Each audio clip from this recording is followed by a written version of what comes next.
அது அப்படியே தொடர்ந்து பார்க்கும் பொழுது அதான் கேனிபாலிசம் என்று சொல்கிறோம், மாமிசத்தை தின்கிற ஒரு பகுதி என்று நம்ம பார்க்கிறோம். ஆக அந்த அளவுக்கு ஒரு எக்ஸ்ட்ரீம் எண்டுக்கு இந்த உணவின் வழிமுறை போனதை வந்து நம்ம வரலாற்றில் நம்ம பார்க்க முடிகிறது. அது மட்டும் அல்லாது பண்டைய நாட்களில் இந்த ரோமர்கள் கிரேக்கர்கள் வாழ்ந்த நாட்கள் பார்க்கும் பொழுது, இந்த நாட்களில் கூட நம்ம பார்க்கும்போது இந்த சைனீஸ் ஃபுட் பார்த்திங்கன்னா வெரைட்டிஸ் ரொம்ப அதிகம். 1 2 அப்படிலாம் கிடையாது, 40 கோர்ஸ் வரைக்கும் இருக்குன்னு சொல்கிறாங்க. எனக்கு தெரியல ஆக்சுவலாக. 40 வகையான உணவுகளை ஒரே டைமில் உட்காந்து பொறுமையாக சாப்பிட்ற மாதிரி. ஆக பழைய நாட்களில் பார்க்கும்பொழுது இந்த ரோமர்கள் வாழ்ந்த பொழுதும் கூட அவர்களுக்கு வருடத்தில் பார்க்கும்போது ஒரு 76 வகையான ஃபெஸ்டிவல், திருவிழாக்கள். வருஷத்துக்கு 76ன்னா இப்போ எத்தனை திருவிழா பாருங்கள். வாரம் வருஷத்துக்கு மொத்தமே 52 வாரம் தான். வாரத்துக்கு ஒன்று வச்சோம்னா கூட எத்தனை வருது? 76னா வாரத்துக்கு 2 3 போகும் போல். ஆக இத்தனை பண்டிகை நாட்களை அவர்கள் கொண்டாடினவர்களாய், எப்பொழுதுமே அந்த உணவிலே திளைத்தவர்களாய் இந்த மக்கள் காணப்பட்டதை நம்ம வரலாற்றிலே நம்ம காண முடிகிறது. குறிப்பாக அந்த ரோமர்கள் வாழ்ந்த நாட்களில் பார்க்கும் பொழுது, அது முடித்து இந்த ஜூலியஸ் சீசர் வாழ்ந்த நாட்களில் வந்து அவர் ஒரு சட்டத்திட்டத்தையே கொண்டு வந்தாராம். என்னென்னு பார்க்கும்பொழுது கொண்டு வர முற்பட்டாராம். என்னென்னா அந்த மக்கள் அந்த நாட்டினுடைய மக்கள் வந்து இவ்வளோ தான் சாப்பிட்ணும், இவ்வளோ தான் உணவுக்காக செலவு பண்ணோம் அப்படின்னு ஒரு லா எடுத்துன்னு வரலான்னு பார்க்கும்பொழுது, ஆனால் அவரால் அதை செயல்படுத்த முடியவில்லை. ஆக இவ்வாறாக அந்த உணவின் காரியங்களை பண்டைய நாட்களிலிருந்தே மக்கள் வந்து மிகவும் அதிகமாக அதற்கு முக்கியத்துவத்தை கொடுத்து வந்ததை நாம் பார்க்க முடிகிறது. ரோமர்கள் வாழ்ந்த நாட்களிலும் சரி, கிரேக்கர்கள் வாழ்ந்த நாட்களிலும் சரி. குறிப்பாக இந்த ரோமர்கள் பார்க்கும்போது அவருடைய உணவின் முறையில் பல்வேறு நம்ம இப்போ சிக்கன் விங்ஸ் சாப்பிட்றோம் பார்த்தீங்களா, அவங்க வந்து ஆஸ்ட்ரிச் விங்ஸ் சாப்பிடுவாங்க, நெருப்புக்கோழி அந்த விங்ஸை சாப்பிடுவாங்க அப்படின்னு பார்க்குறோம். நான் பார்த்ததில்லை, அப்படின்னு சொல்லுது வரலாறு இருக்குது. ஆக அவர்கள் வந்து எவ்வளோ எக்ஸ்ட்ரீமாக ஒரு உணவை உண்ண முடியுமோ அத்தகைய காரியங்களை அவர்கள் செய்ததாக நம் வரலாற்றில் நம்ம படிக்க முடிகிறது.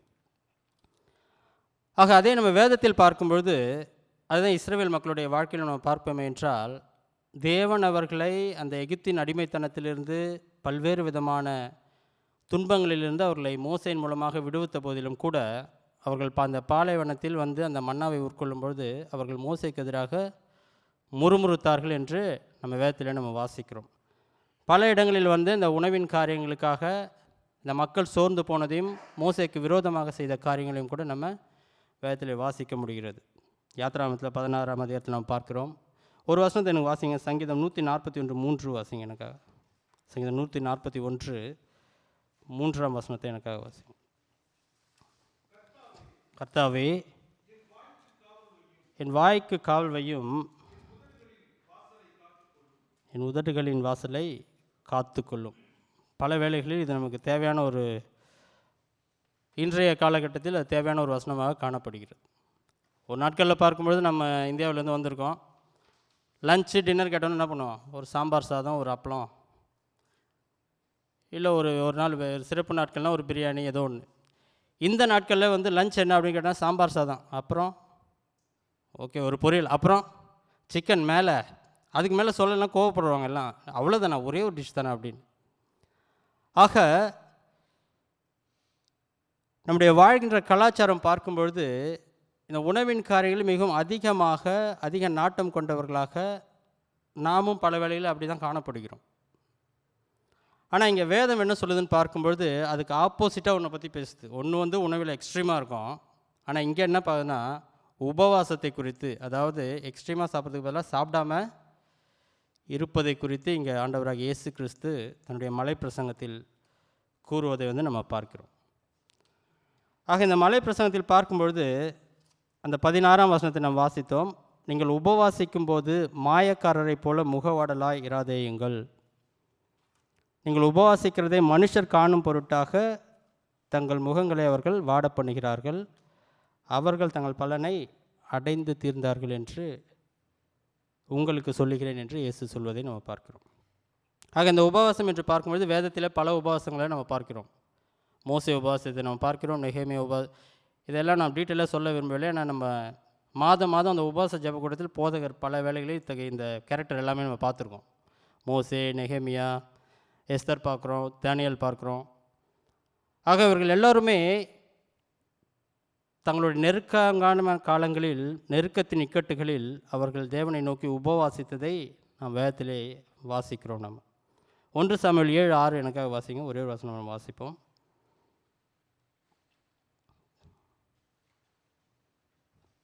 1 சாமுவேல் 7ஆம் அதிகாரம் 6ஆம் வசனம்.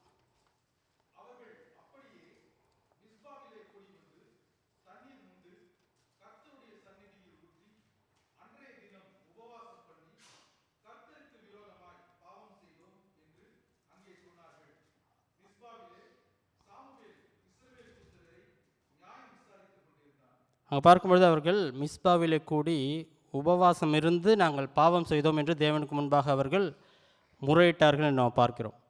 பழைய ஏற்பாடு மட்டுமல்லாது புதிய ஏற்பாட்டிலும் பல நபர்கள் ஆண்டவராக இயேசு கிறிஸ்து தன்னுடைய ஊழியத்தை துவங்குவதற்கு முன்பாக உபவாசித்து பிறகு அவர் என்ன பண்ணார், ஊழியத்தை துவங்கினார் என்று நாம் வாசிக்கிறோம். அப்போஸ்தலர் நடவடிக்கைகள் பார்க்கும்பொழுது கொர்நேலியு என்ற ஒரு மனிதனை நாம் பார்க்கிறோம். அவர் ஒரு புறவினத்தராக இருந்த போதிலும் கூட அவர் தேவனை நோக்கி ஜெபிக்கும் பொழுது பேதுரு அவர்களுக்கு சென்று அங்கு பிரசங்கித்ததை நாம் பார்க்கிறோம். அப்போஸ்தலர் நடவடிக்கைகள் 10:30 எனக்காக வாசியுங்கள். அப்போஸ்தலர் நடவடிக்கைகள் 10ஆம் அதிகாரம் 30ஆம் வசனம்.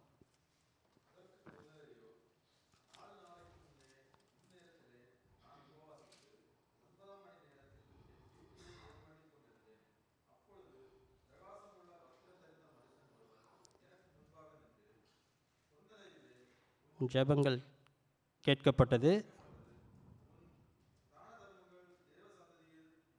தேவ சந்நிதியில் நினைத்தருளப்பட்டது என்று நம்ம பார்க்கிறோம். ஆக 30ஆம் வசனத்தை நம்ம வாசிக்கும் பொழுது இப்போ பேதுரு வந்துடுறாரு. அப்போ ஹிஸ்ட்ரி கேட்குறாங்க என்ன நடந்துன்னு கேட்கும்போது கொர்நேலியு சொல்கிறாரு, 4 நாளைக்கு முன்னே இந்நேரத்திலே நான் உபவாசித்து என்ன பண்ணுறாரு, அவர் உபவாசித்து ஜெபம் பண்ணும்பொழுது அந்த ஜெபம் தேவனுடைய சந்நிதியில் கேட்டதாக நாம் வேதத்திலே நம்ம வாசிக்கிறோம். ஆக இந்த உபவாசம் என்பது நம்முடைய ஒவ்வொருவருடைய வாழ்க்கையிலும் ஒரு இன்றியமையாத ஒரு காரியமாக அது காணப்படுவதை நாம் பார்க்கிறோம்.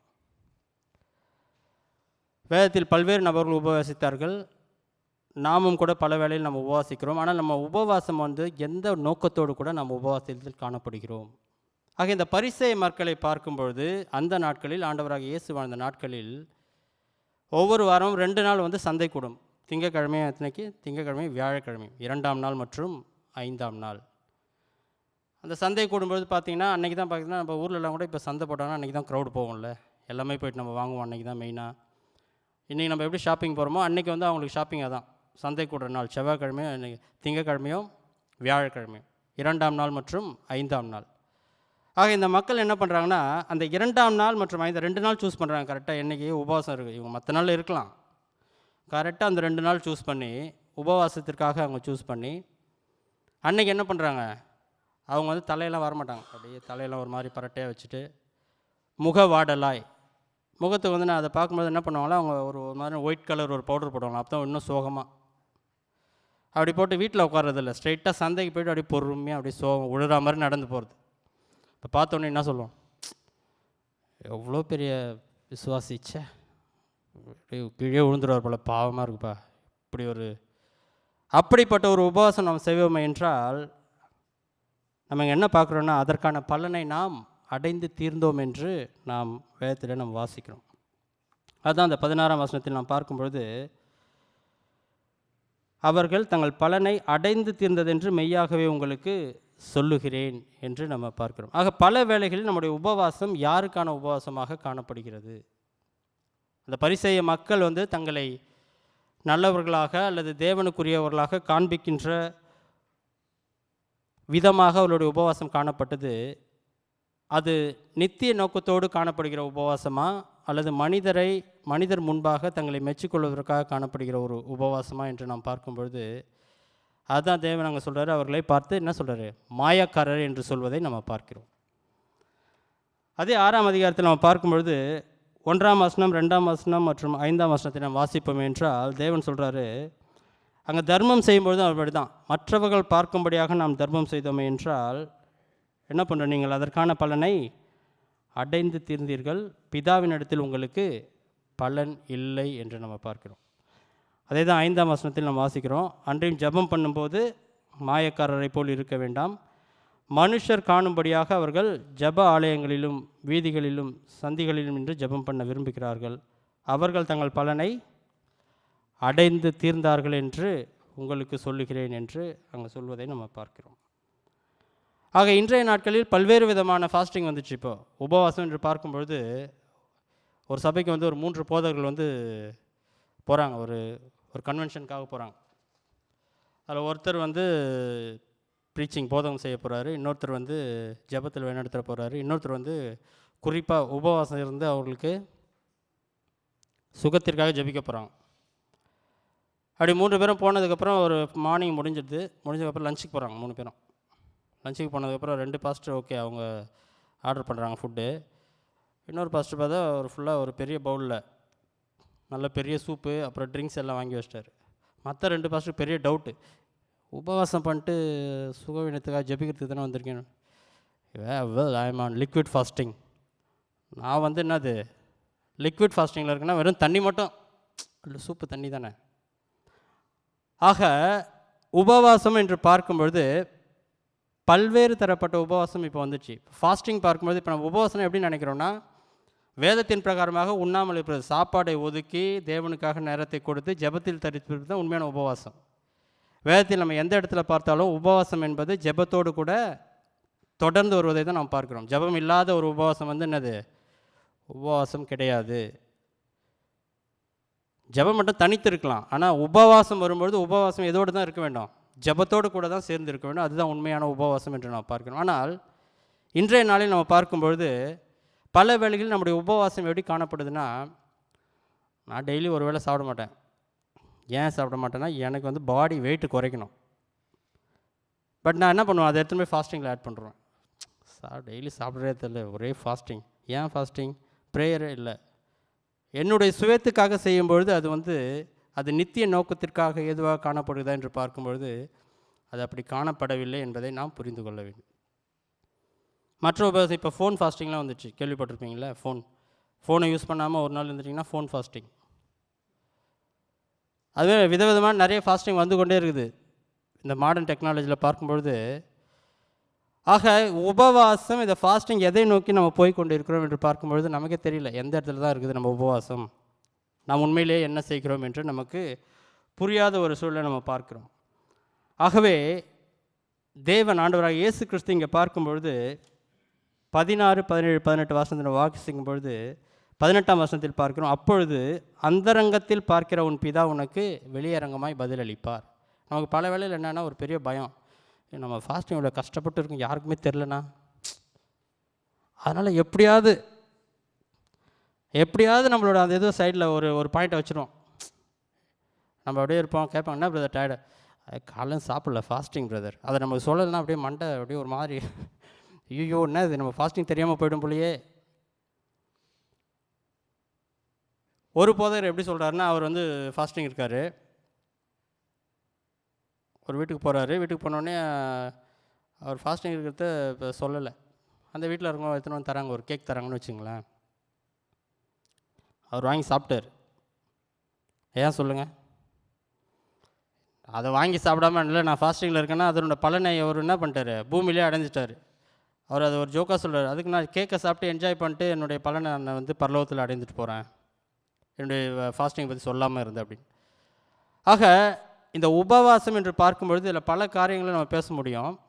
ஆனால் சுருக்கமாக பார்க்கும்பொழுது நம்ம எந்த நோக்கத்திற்காக நம்முடைய உபவாசம் காணப்படுகிறது, நம்முடைய உபவாசம் தேவனை நோக்கி நெருங்குகிற ஒரு சக்தியாக அல்ல தேவனோடு கூட நம்மை ஒன்றிணைக்கிற ஒரு கருவியாக இந்த உபவாசம் காணப்பட வேண்டுமே தவிர, இந்த உபவாசம் மற்றவர்களுக்கு முன்பாக என்னை ஒரு நீதிமானாகவோ அல்லது பரிசுத்தவனாகவோ, அந்த பிரதர்ப்பா எல்லா சனிக்கிழமையும் உபவாசம் டான்னு இருப்பார், அப்படி தெரிஞ்சாலே போச்சு, என்னாச்சு அதான் எல்லாருக்குமே தெரிஞ்சு இவர் இன்றைக்கி உபவாசம் இருப்பார்னு. நம்மளுக்கு எங்கே பரலோகத்தில் அங்கே முடிஞ்சுது ரிவார்டு. ஆக இந்த உபவாசத்தை குறித்து இயேசு இங்கே கூறுகிற காரியம் பார்க்கும் பொழுது 3 காரியம், அதான் தர்மத்தை பற்றியும் ஜெபத்தை பற்றியும் சொல்லிட்டு ஃபைனலாக இந்த உபவாசத்தை பற்றி சொல்கிறார். ஆனால் எல்லாமே ஒரே நோக்கத்திற்காக சொல்லப்பட்ட காரியங்கள். இவை அனைத்தும் இந்த பூமிக்குரியவைகளுக்கானவங்க நாம் செய்யக்கூடாது. இவை அனைத்தையும் நாம் பரலோக சிந்தையோடு கூட நித்திய வாழ்விற்கான அந்த நோக்கத்திற்கான நாம் செய்கின்ற காரியமாக இது காணப்பட வேண்டும் என்று நம்ம பார்க்கிறோம். ஆக முதலாவதாக நம்ம பார்க்கும்பொழுது இந்த உபவாசத்தை குறித்து நாம் மிகவும் எச்சரிக்கையாக நாம் காணப்பட வேண்டும். உபவாசம் என்பது நமக்கும் தேவனுக்கும் இருக்க வேண்டிய ஒரு தனிப்பட்ட ஒரு காரியமே தவிர கார்ப்பரேட் ப்ரேயர் இருக்குது. நமக்கு வந்து ஃபாஸ்டிங் ப்ரேயர் நம்ம மாதம் வைக்கிறோம்.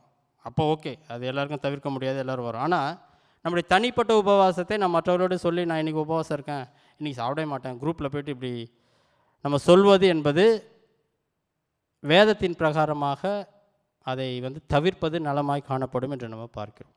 ஆக முதலாவதாக இந்த உபவாசம் என்பது தேவனுக்கும் நமக்கும் உள்ள ஒரு தனிப்பட்ட காரியம். இந்த உபவாசம் என்பது ஜெபத்தோடு கூட தொடர்ந்து இருக்க வேண்டிய ஒரு காரியம். மூன்றாவதாக இந்த உபவாசம் என்பது தேவனை நோக்கி நம்மை தேவனுக்கும் நமக்கும் உள்ள நெருக்கத்தை அதிகப்படுத்துகிற காரியமாக இது காணப்பட வேண்டும் என்று நம்ம பார்க்கிறோம்.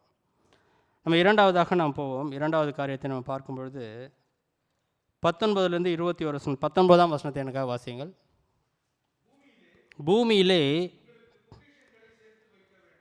பூமியிலே உங்களுக்கு பொக்கிஷங்களை சேர்த்து வைக்க வேண்டாம், இங்கே பூச்சியும் துருவும் அவைகளை கெடுக்கும், இங்கே திருடரும் கன்னமிட்டு திருடுவார்கள். பரலோகத்திலே உங்களுக்கு பொக்கிஷங்களை சேர்த்து வையுங்கள், அங்கே பூச்சியாவது துருவாவது கெடுக்கிறதும் இல்லை, அங்கே திருடர் கன்னமிட்டு திருடுகிறதும் இல்லை. உங்கள் பொக்கிஷம் எங்கே இருக்கிறதோ அங்கே உங்கள் இருதயமும் இருக்கும் என்று நம்ம பார்க்கிறோம். ஆக இங்கே என்ன பார்க்குறோம்னா, ஒரு முக்கியமான ஒரு காரியத்தை ஆண்டவராக இயேசு கிறிஸ்து இங்கே சொல்கிறார். இரண்டாவது காரியம் பார்க்கும்பொழுது, உங்கள் பொக்கிஷம் எங்கே இருக்கிறதோ. உங்கள் பொக்கிஷம் என்று பார்க்கும்பொழுது அது எதை வேண்டுமானாலும் குறிக்கலாம். பணத்தை மட்டுமல்ல, அது நாம் சிறப்பாக தேவனை தவிர்த்து தேவனை மேலிடத்தில் வைக்காமல் நாம் வைக்கிற எல்லா காரியங்களுமே என்னது, இந்த பொக்கிஷத்தை தான் வருது. அது நம்முடைய வேலையாக இருக்கலாம், நம்முடைய குடும்பமாக இருக்கலாம், நம்முடைய பிள்ளைகளாக இருக்கலாம், இல்லை நான் ஏதோ ஒரு ப்ராப்பர்ட்டி மேலே வைத்திருக்கிற ஒரு பற்றாக இருக்கலாம். அது எதுவாக இருந்தாலும் அது எல்லாமே என்ன தான், பொக்கிஷங்களாக தான் நம்ம இதை பார்க்கிறோம். ஆகவே உங்கள் பொக்கிஷம் எங்கே உள்ளதோ அங்கே உங்கள் இருதயமும் காணப்படுகிறது என்று நம்ம பார்க்கிறோம். ஆக பல வேளைகளில் இந்த நாட்களில் நாம் பார்க்கும்பொழுது, இந்த நடைமுறையாக இந்த நவீன காலத்தில் வாழ்கின்ற நாம் நம்மளுடைய அடிப்படை தேவைகளுக்கும் நம்முடைய அந்த லக்ஸரிக்கும் வந்து வித்தியாசம் தெரியாமல் பல வேளைகளில் நாம் வாழ்ந்து கொண்டிருக்கிறோம். அடிப்படை தேவைகள் என்று ஒன்று உண்டு. அது மத்திய 6ஆம் அதிகாரத்தில் நாம் வாசிக்கிறோம். அது பின்னாடி இதை தொடர்ந்து அதுதான் வருது. உணவுக்காக, உடைக்காக, எங்கே தங்குவோம் என்ற உறைவிடத்திற்காக, இது 3க்காக தவிர மற்ற எல்லாவற்றையும் குறித்து நாம் என்ன பண்ணக்கூடாது, கவலைப்படக்கூடாது என்று இயேசு கூறுவதை நாம் பார்க்கிறோம். ஆக நாம் பல வேளைகளில் பார்க்கும் பொழுது இந்த உலகத்தின் இச்சைகளால் நாம் ஈர்க்கட்டப்பட்ட பிள்ளைகளாய் இந்த உலகத்தின் காரியங்களுக்கு அடுத்த காரியத்தில் நாம் என்ன பண்ணுறோம், நம்முடைய நாட்டங்களை பல வேளைகளில் நாம் வைக்கிறோம் என்று நாம் பார்க்கிறோம். ஆக உங்கள் பொக்கிஷம் என்று பார்க்கும் பொழுது பல காரியங்கள், இந்த பழைய ஏற்பாட்டில் பார்க்கும்பொழுது இந்த இஸ்ரவேல் மக்களுக்கு தேவன் ஒரு வாக்குத்தத்தத்தை கொடுத்தார்.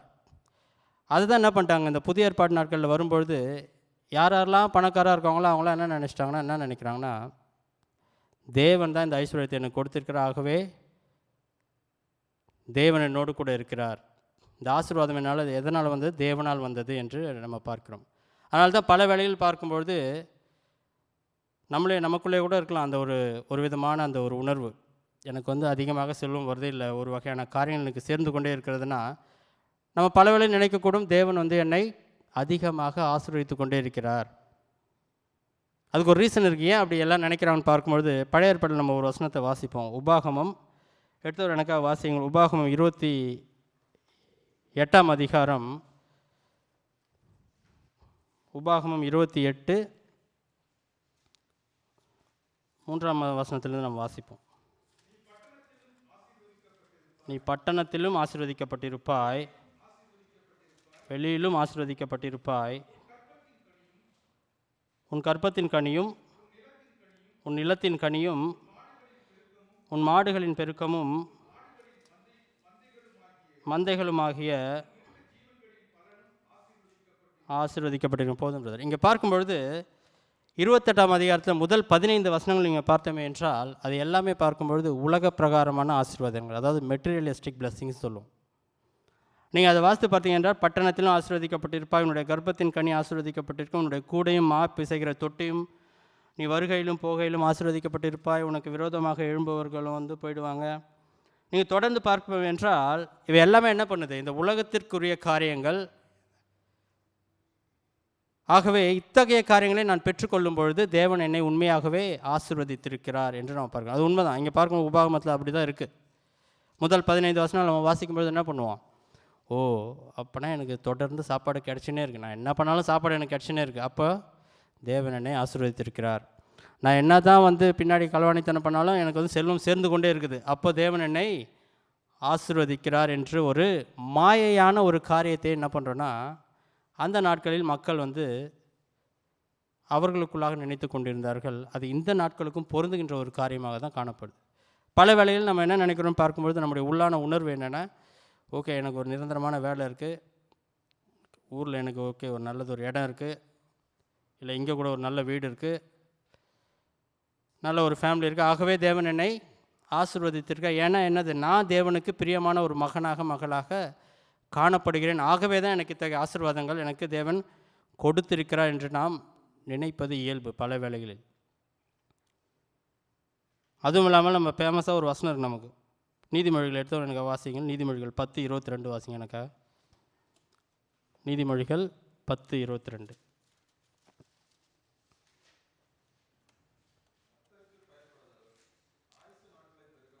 நீதிமொழி 10:22 பிரதர். கர்த்தரின் ஆசீர்வாதமே ஐஸ்வர்யத்தை தரும், அதனுடைய அவர் வேதனையை கூட்டார். நம்ம என்ன நினைக்கிறோன்னா, இந்த வசனத்தை நம்ம எடுத்துருவோம். கர்த்தரின் ஆசீர்வாதமே என்ன பண்ணோம்? ஐஸ்வர்யத்தை தரும். இப்போ ஐஸ்வர்யமாக இருக்கிறவங்க எல்லாமே என்ன சொல்கிறாங்க? போய் நீதிமொழிகள் 10:22 எடுத்துப்பார். கர்த்தரின் ஆசீர்வாதமே ஐஸ்வர்யத்தை தரும். அப்போ என்ன, நான் தேவனுக்குள்ளாக இருக்கிறேன், ஆகவே தேவனுடைய ஆசீர்வாதம் தான் என்னை வந்து இப்படி மாற்றி இருக்கிறது என்ற ஒரு நினைவு கூட நமக்கு பல வேளைகள் வருவது உண்டு. அதனாலே நம்ம என்ன நினைக்கிறோன்னா, பல வேளையில் ஓகே எப்படியோ வருது, எப்படியோ ஆயிட்டோம், அப்போ தேவன் தான் இந்த ஆசீர்வாதத்தை கொடுத்திருக்கிறார் அப்படின்ற ஒரு தவறான உணர்வு பல மக்களிடையே காணப்படுவதை நாம் இந்த நாட்களிலும் சரி அந்த நாட்களிலும் நம்மால் காண முடிகிறது. ஆனால் உண்மையிலேயே அது தேவன் கொடுக்கிற பொக்கிஷமா என்பதை நாம் சிந்தித்து பார்க்க வேண்டும். அதுதான் நம்ம இங்கே பார்க்குறோம். இந்த வாசித்த இந்த பகுதியில் பார்க்கும்பொழுது 19ஆம் வசனத்தை எனக்காக மறுபடியும் ஒரு முறை வாசிங்க. மத்தேயு, பூமியிலே உங்களுக்கு பொக்கிஷங்களை சேர்த்து வைக்க வேண்டாம், பூச்சியும் துருவும் அவைகளை கெடுக்கும், திருடரும் கண்ணமிட்டு திருடுவார்கள் என்று நான் பார்க்கிறோம். இங்கே 3 காரியங்கள் நம்ம பார்க்குறோம். பூச்சி, துரு மற்றும் என்ன பார்க்குறோம்? திருடனும் கண்ணமிட்டு திருடுவதை நாம் பார்க்கிறோம். ஆக இங்கே பூச்சியும் துரும் என்று பார்க்கும்பொழுது, அந்த பழைய ஏற்பாட்டு நாட்களில் பார்க்கும்போது என்ன சொல்கிறாங்க வேத பண்டிதர்கள், அந்த நாட்களில் வந்து அவர்கள் வந்து அந்த தங்களுடைய துணிமணிகளையும் தாங்கள் பாவித்த அந்த மெட்டீரியல்ஸ் ஆபரணங்களையும் அப்புறம் வந்து அவங்களுடைய பொக்கிஷம் பணத்தையும் தான் அவங்க வந்து பிரதானமாக பார்த்தார்கள். ஆகவே அந்த துணிமணிகளை அவர்கள் சேர்த்து சேர்த்து சேர்த்து வைக்கும் பொழுது அது ஒரு நாள் என்ன ஆகுது, புது துணி வாங்குகிறோம், நம்ம வைக்கிறோம் கபோர்டில், அதுவே நாட்பட செல்லும் பொழுது என்ன ஆகுதுன்னா நமக்கே தெரியாமல் ஒரு ஓட்டை வருது. அதில் நம்ம என்ன தான் அந்த வெள்ளை கலரில் அந்த பால்ஸ் எல்லாம் போட்டு வச்சா கூட அந்த துணிமணிகளில் அந்த ஓட்டையை நம்ம தவிர்க்க முடியுமான்னு பார்க்கும்போது ஒரு காலகட்டத்தில் என்ன ஆகுது, அது வந்து தான் ஆகுது. அதை தான் இங்கே பார்க்கணும், பூச்சியும் துருவும். அதை தொடர்ந்து பார்க்கும்பொழுது திருடனும் கண்ணமிட்டு திருடுவார்கள். இந்த நாட்களில் சொல்லவே வேணாம், திருடர்கள் வந்து வீட்டில் லாக்கரில் எடுத்து திருடுறதில்ல, இப்போ எல்லாமே ஆன்லைன் திருட்டாயிடுச்சு. திடீர்னு ஒரு கால் வருது, அக்கௌண்ட் நம்பர், சீக்கிரம் உங்கள் அக்கௌண்ட் நம்பர் சொல்லுங்கள், இல்லைன்னா கார்டு உங்களுக்கு டெலீட் ஆகிடணுன்னே நம்ம பதறி போய் நம்மளோட பாஸ்வேர்டு சொல்லிடுறோம், 846213. அடுத்த 5 நிமிஷத்தில் அக்கௌண்ட்டில் காணாமல் போயிடுது காசு எல்லாம். ஆக இப்போ எல்லாமே ஒரு நூதன திருட்டாயிடுச்சு. இப்போ ட்ரெடிஷ்னலாலாம் யாரும் வரதில்லை. திருடன்னு மூஞ்சில் எங்கே ஸ்டிக்கர் ஒட்டினா வராங்க, எல்லாம் பார்க்கறதுக்கு டீசெண்டாக தான் வராங்க நம்மள மாதிரி. கடைசியில் பார்த்தா போயிடுது அக்கௌண்ட்ஸ். ஆக பூச்சியும் துருவும் திருடனும் கண்ணமிட்டு திருடுகிறான் என்று நாம் பார்க்கும்பொழுது 21 பார்க்குறோம், உங்கள் பொக்கிஷம் எங்கே இருக்கிறதோ அங்கே உங்கள் இருதயம் இருக்கும் என்று நாம் பார்க்குறோம். 1 தீமோத்தேயு 6:10 நாம் வாசிக்கிறோம், பண ஆசையே எல்லா தீங்குக்கும் வேறாக இருக்கிறது என்று நாம் வாசிக்கிறோம். ஆக பல வேளைகளில் தேவ பிள்ளைகளாக நமக்கும் கூட நம்ம எவ்வளோ தான் இத்தகைய வசனங்களை படித்தாலும் கூட நமக்கு என்ன அந்த அந்த பொருள் மீதான ஒரு இச்சையை வந்து நமக்கு தனியாத ஒரு காரியமாக காணப்படுகிறது. குறிப்பாக பழைய ஏற்பாட்டில் ஒரு இன்சிடென்ட் நம்ம யோசுவாவுடைய புத்தகத்தில் நம்ம வாசிக்கிறோம், 7ஆம் அதிகாரத்தில். அங்கே பார்க்கும்போது ஆகான் என்ற ஒரு மனுஷன் நம்ம பார்க்குறோம். எல்லாருக்கும் தெரிந்த ஒரு இன்சிடென்ட் தான் அது. அதுக்கு முன்னாடி அதிகாரத்தில் பார்க்கும்பொழுது யோசுவா போய்ட்டு எரிக்கோவில் வந்து வெற்றி கொண்டு இப்போ வந்து இருக்கிறாங்க. இப்போ இந்த ஆகான் என்ற மனிதன் அங்கே பார்க்கும்போது தேவனுடைய கோபம் வந்து அந்த இஸ்ரவேல் மக்கள் மேலே மூண்டதை நம்ம பார்க்கணும். ஏன் என்று பார்க்கும்பொழுது இந்த ஆகான் என்ற மனுஷன் அந்த எரிக்கோவை கலங்கடித்து மீண்டுமாக வரும்பொழுது தேவன் எது சாபத்தீடானது என்று சொன்னாரோ அந்த சாபத்தீடான காரியங்களில் எதுவுமே தொடக்கூடாதுன்னு சொன்னதை என்ன பண்ணுறாங்க, அதிலிருந்து ஒரு சில காரியங்களை எடுத்து வந்து ஒழித்து வைத்ததை நம்ம வேதத்தில் வாசிக்கிறோம். அதனால் வந்து அவர்களுக்கு வந்து தேவனுக்கு அவர்கள் மேல் கோபம் உண்டதாக நாம் பார்க்கிறோம். ஒரு எடுத்தவர் எனக்காக வாசிங்க, யோசுவா 7ஆம் அதிகாரம். யோசுவா 7 நிமிஷங்களை எடுத்துக்கொள்கிறேன்.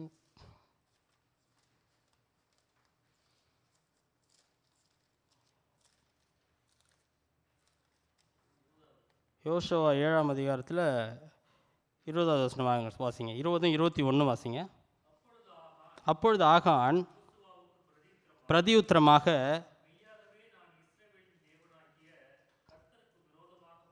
கர்த்தருக்கு விரோதமாக பாவம் செய்தேன்,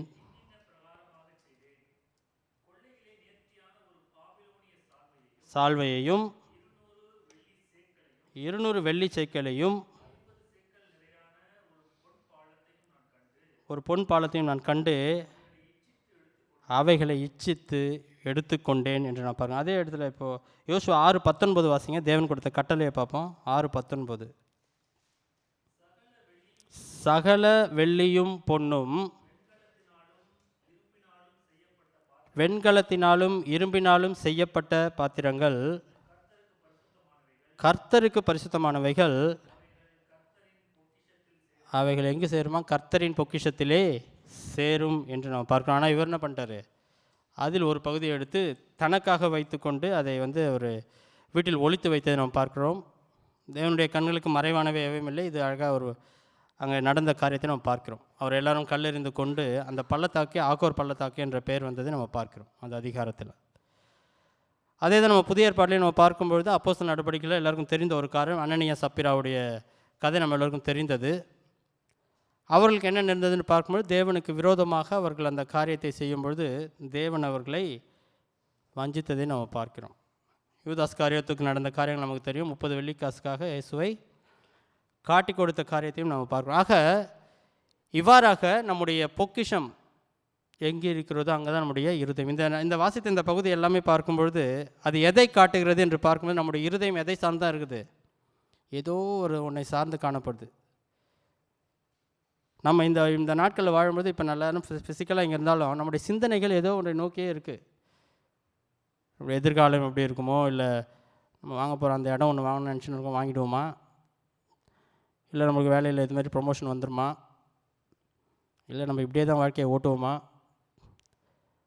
ஒருத்தருக்கு ஒரு விதமான காரியங்கள் வர்றதுக்கான ஏதுவான வாய்ப்புகள் இங்கே அதிகம். ஆகவே இயேசு என்ன சொல்கிறார் என்று பார்க்கும்பொழுது உங்கள் பொக்கிஷம் எங்கே இருக்கிறதோ அங்கே தான் உங்கள் இருதயம் காணப்படும். அப்போ நம்முடைய பொக்கிஷம் எங்கே காணப்பட்டால் நம்ம இருதயம் சரியான நோக்கத்தில் நாம் நேர்த்தியாக இருக்கும் என்பதை நாம் புரிந்து கொள்ள வேண்டும்.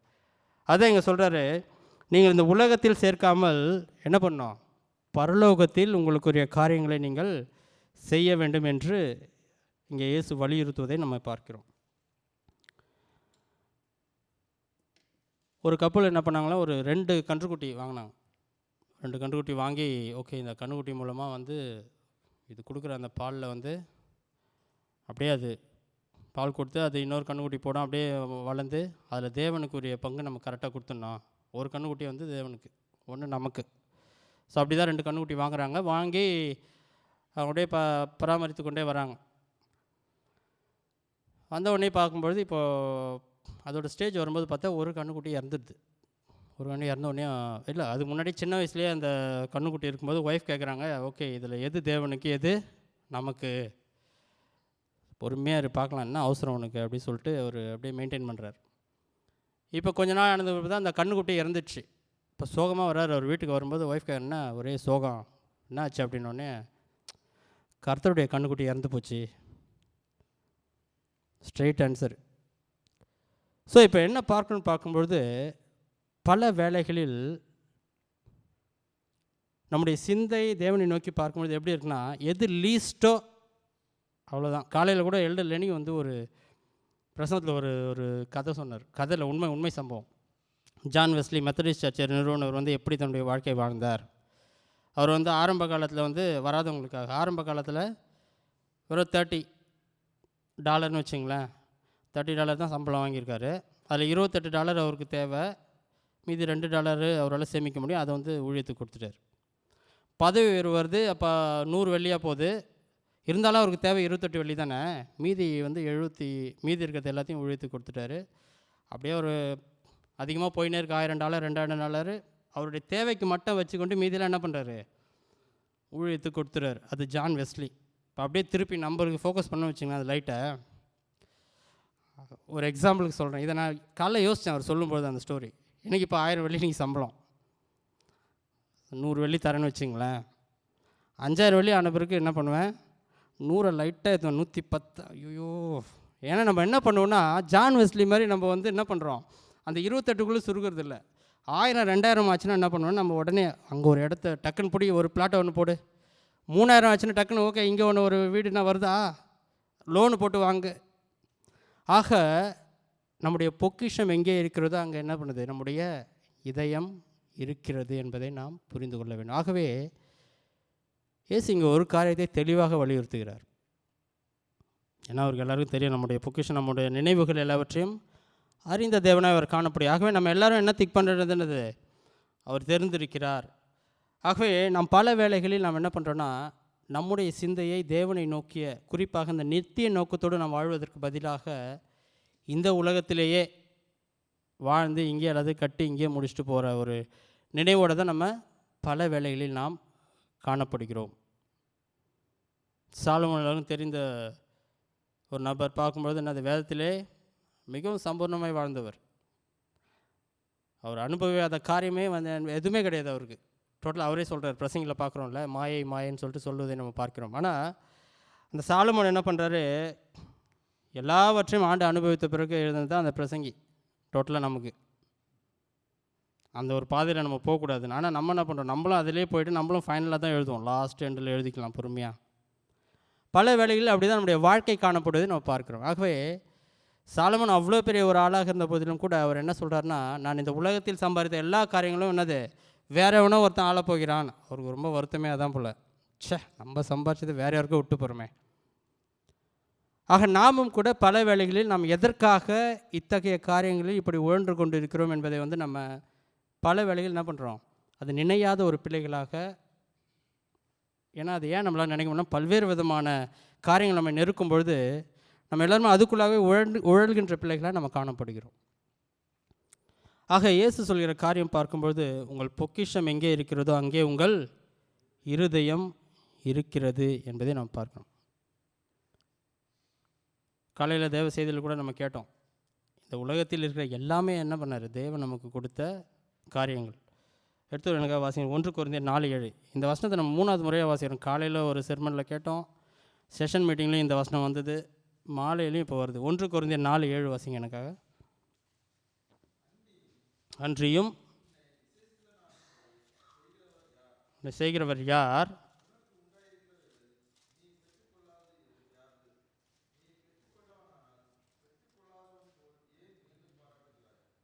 அங்கே பார்க்கும்பொழுது 1:4-7 பார்க்குறோம், அன்றியும் உன்னை விசேஷித்தனாக்கும்படி செய்கிறவர் யார். அப்படின்னா என்ன, விசேஷித்தவன்னா இப்போ நான் இங்கே நிற்கிற முன்னாடி, இல்லை நீங்கள் முன்னாடி நிற்கிறி பாடுறீங்க, இல்லை ஆஃபீஸில் ஏதோ ஒரு முன்னாடி விசேஷித்த விதமாக நீங்கள் காணப்படுகிறேன்னா, அந்த விசேஷித்தவனாக நம்மை மாற்றினது யார், நம்முடைய தேவனானவர். தொடர்ந்து பார்க்கும்பொழுது, உனக்கு உண்டாயிருக்கிறவைகளில் நீ பெற்றுக்கொள்ளாதது யாது. உனக்கு எல்லாமே இருக்குது, பெற்றுக்கொள்ளாதது யாது. ஆனால் இருந்தாலும் பிச்சைக்கார மாதிரியே நீ ஏன் இருக்கிற, அதான் அதோட அர்த்தம்.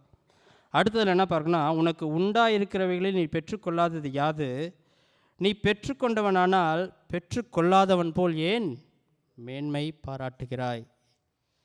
பெற்றுக்கொள்ளாதவன் போல்னா என்னென்னா, எல்லாமே இருக்கும், இல்லாத மாதிரியே இருப்போம். காசு எனக்கு ஒரு தெரிஞ்சவர் ஒருத்தர் இருக்கார். அவர் ஷிப்பில் ஒர்க் பண்ணுவார். ஷிப்பில் இறங்கி ஒரு 2 நாள் தான் இருக்கும். ஷிப்பில் ஒர்க் பண்ணாலே இப்போ நல்லா தான் ஏர்ன் பண்ணுவான்னு எல்லாருக்குமே தெரிஞ்ச ஒரு காரியம் தான்.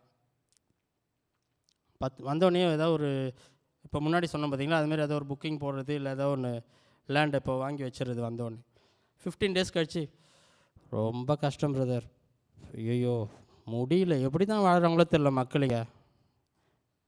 ஸோ நம்முடைய நினைவுகள் எதை நோக்கி காணப்படுது என்று பார்க்கும்பொழுது, இந்த உலகத்தின் பிரகாரமாக நான் என்னுடைய சொத்துக்களையோ அல்லது என்னுடைய இந்த உலகத்தின் காரியங்களை நான் விஸ்தாரப்படுத்தும் பொழுது நான் ஒரு மன நிறைவு பெற்றவனாக தற்காலிகமாக காணப்பட்டாலும் கூட அது ரொம்ப நாளைக்கு என்ன பண்ணுறதில்ல, நீடிப்பதில்லை என்று நம்ம பார்க்கணும். உபாகமம் 8:18 எனக்காக வாசிங்க. நாம் வைத்திருக்கிற எல்லா காரியங்களுக்கும் பலனை கொடுப்பது தேவன் என்று நம்ம பார்க்கிறோம். உபாகமம் 8:18 நினைப்பாயாக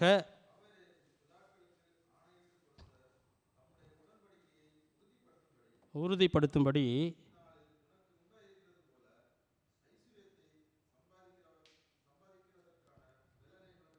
ஐஸ்வர்யத்தை சம்பாதிக்கிறதற்கான பலனை உனக்கு கொடுக்கிறவர். அப்போ ஐஸ்வர்யத்தை சம்பாதிக்கிறதற்கான பலனை உனக்கு கொடுக்கிறவர் பார்க்கும்பொழுது அந்த ஐஸ்வர்யத்தை அதற்கான பலனை தேவன் கொடுக்கிறவராக காணப்படுகிறார். ஆனால் நாம் பல வேளைகளில் அதை மறந்தவர்களாய், நம்முடைய சுய பலத்தினால் நாம் அதை பெற்றுக்கொண்ட பிள்ளைகளாய், நாம் அவருக்கு எதிராகவே நாம் பல வேளையில் என்ன பண்ணுறோம், ரியாக்ட் பண்ணுற பிள்ளைகளாக நாம் காணப்படுகிறோம்.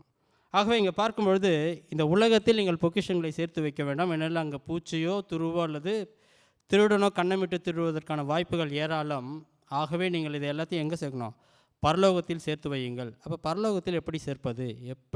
இப்போ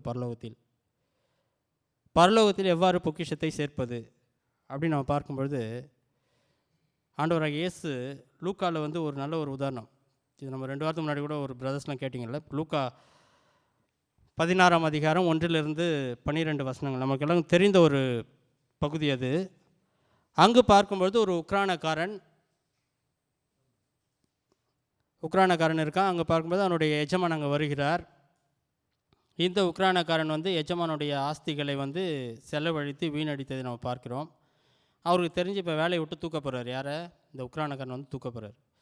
இப்போ அந்த உக்ரானக்காரன் என்ன செய்கிறான்னு பார்க்கும்பொழுது, ஓகே எல்லோரும் அவர் எஜமானங்கிட்ட கடன் பட்டவர்களை கூப்பிட்டு எவ்வளோ இருக்கோ, ஓகே 100 குடம் எண்ணெயா, ஓகே ஸ்ட்ரைக் பண்ணிட்டு 50 குடம் எண்ணெய், ஓகே ஸோ 100 கலம் வார்க்கோதுமையா ஸ்ட்ரைக் பண்ணிட்டு 80 கலம் வார்க்கோதுமை. இப்படி என்ன பண்ணுறாருன்னா, இவர் எல்லாருக்கும் ஒரு ஆஃபர் கொடுத்துட்டு எல்லாருடைய கதையை முடிச்சிடுறாரு கம்மியாக.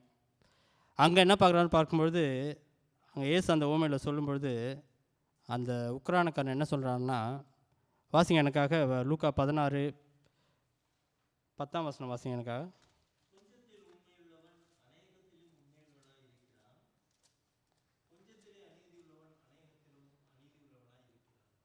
ஓகே 9ஆம் அதிகாரம் வாசிங்க பிரதர். 8 வாசிங்க. 16:8 வாசிங்க.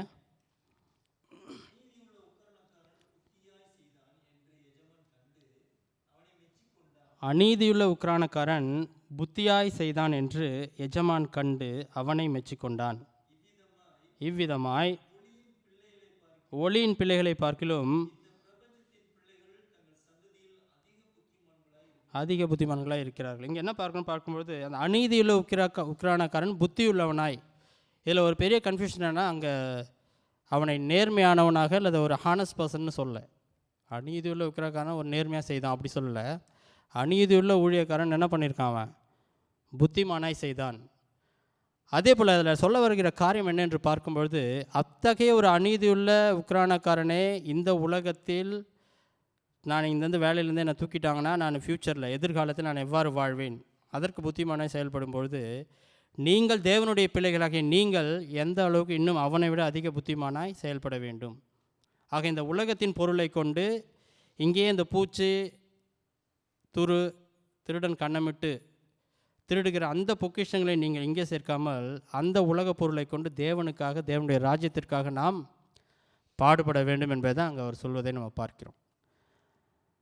ஆக உங்கள் பொக்கிஷம் எங்கே இருக்கிறதோ அங்கே உங்கள் இருதயம் இருக்கிறது என்று பார்க்கும்பொழுது, நம்முடைய ஒவ்வொருவருடைய வாழ்க்கையிலும் கூட நம்முடைய இருதயம் தேவனை சார்ந்ததாக காணப்பட வேண்டுமே. ஆனால் நம்முடைய இருதயம் உண்மையிலேயே தேவனோடு கூட இருக்கிறது அல்ல தேவனை சார்ந்து தான் நான் வாழ்கிறேன் என்று சொல்லும் பொழுது நம்முடைய பொக்கிஷங்களும் தேவனுடையதாக, தேவனுடைய ராஜ்யத்தில் காணப்படுகிறதாக காணப்பட வேண்டும். அப்பொழுதுதான் அது உண்மையான ஒரு பொக்கிஷமாக, நித்திய நோக்கத்திற்கான ஒரு பொக்கிஷமாக அது காணப்படும். 1 பேதுரு 1:3-5 வசனம் எனக்காக வாசியுங்கள். 1 பேதுரு 1:3-5.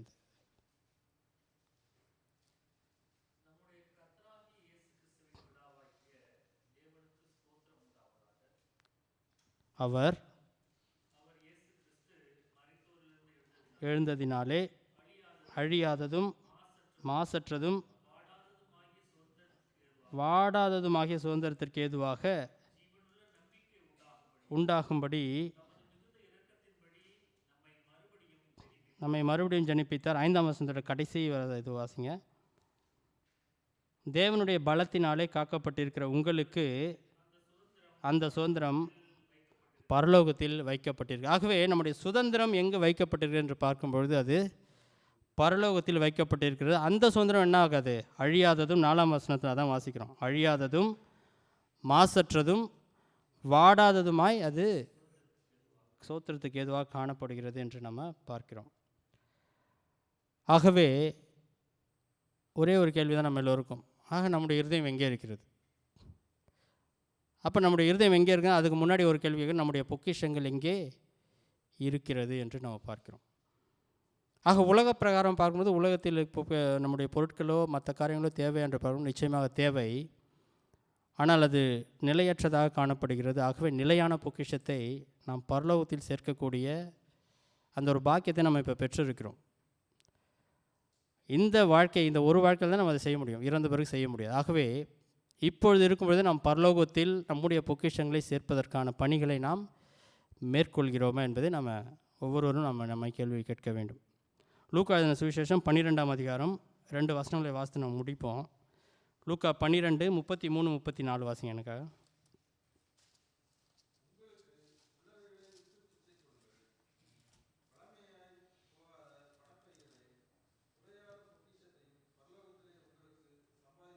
சம்பாதித்து வையுங்கள், பூச்சி கடிக்கிறதும் இல்லை, உங்கள் பொக்கிஷம் எங்கே இருக்கிறதோ அங்கே உங்கள் இருதயமும் இருக்கும். 33ஆம் வசனம், லூக்கா 12:33. உங்களுக்கு உள்ளவைகளை விற்று பிச்சை கொடுங்கள், பழமையாய் போகாத பணப்பைகளையும் குறையாத பொக்கிஷத்தையும் பரலோகத்திலே உங்களுக்கு சம்பாதித்து வையுங்கள். என்ன பார்க்கும்போது நம்முடைய செல்வங்களை எதற்கு பயன்படுத்த வேண்டுமே என்றால், தேவனுடைய ராஜ்யத்திற்காக நாம் இந்த உலகை விட்டு இந்த மறு உலக வாழ்வுக்கு செல்லும் பொழுது அங்கே நம்மை தேவதூதர்கள் ஏந்து கொள்ளும் வகையாக நம்முடைய காரியங்கள் அமையும். அதை இங்கே பார்க்கணும். உங்களுக்கு உள்ளவைகளை விற்று பிச்சை கொடுங்கள், பழமையாய் போகாத பணப்பைகளையும் குறையாத பொக்கிஷத்தையும் எங்கே செய்யணும்?